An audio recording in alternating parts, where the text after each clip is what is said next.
मोहपा नगर परिषदेच्या हुकुमशाही कारभाराविरोधात भाजयुमोचा एल्गार, अन्यायी मालमत्ता करवाढीच्या निषेधार्थ काढला धडक मोर्चा।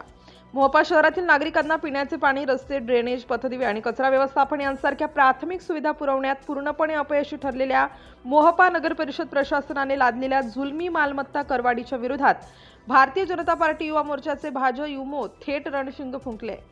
सन 2026-27 ते 2030-31 या कालावधीसाठी लागू केलेल्या या करवाढीच्या निषेधार्थ नगर परिषदेवर एक आक्रमक जनआक्रोश मोर्चा काढण्यात आला। भाजयुमो नागपूर जिल्हा ग्रामीणचे उपाध्यक्ष राहुल मनोहरराव अंजनकर यांच्या नेतृत्वाखाली निघालेल्या या मोर्चाने नगर परिषद प्रशासनाला धारेवर धरत ही अन्यायी करवाढ तातडीने मागे घेण्याची मागणी केली। आंदोलकांनी आरोप केला की महाराष्ट्र नगर परिषद अधिनियम 1965 च्या कलम 127 नुसार कर आकारणीचे पुनर्मूल्यांकन करण्यापूर्वी सर्वसाधारण सभेत ठराव मंजूर करणे कायदेशीरदृष्ट्या बंधनकारक असते।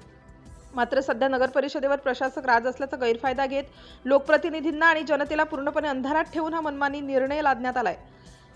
आधीच महागाईने होरपळत असलेल्या जनतेला कोणतीही सेवा न देता अशा प्रकारे अवाजवी मालमत्ता कर वाढवणे म्हणजे नागरिकांची सरळ लूट आहे। हा कायदाभंग तात्काळ थांबवून या करवाढीला विशेष सभा बोलवून स्थगिती द्यावी अशी मागणी निवेदनातून करण्यात आली आहे। भाजयुमोच्या या आक्रमक पवित्र्यामुळे अखेर मोहपा नगर परिषदेच्या मुख्याधिकारी स्नेहलता कुंभार यांनी या जनआक्रोश मोर्चाच्या निवेदनाची गंभीर दखल घेतली।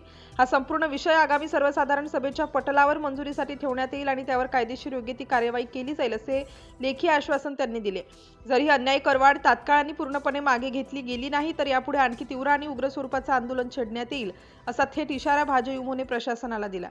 गटनेता मनीष देशमुख, उपाध्यक्ष प्रमोद तपासे, नगरसेवक प्रदीप लंगडे, सागर नेरकर, सरिता अंजनकर, अस्मिता टेकाडे, प्रिया गणोरकर, शाहीन शेख, उल्का काउलकर, अजय भीमटे, निखिल बदखल, प्रवीण श्रोते, मिलिंद अजनकर, अनुराग कामडी आणि शेकडो नागरिक व कार्यकर्ते मोठ्या संख्येने रस्त्यावर उतरले होते। सिटी इंडिया न्यूज साठी विशेष प्रतिनिधी चंदू मडावी।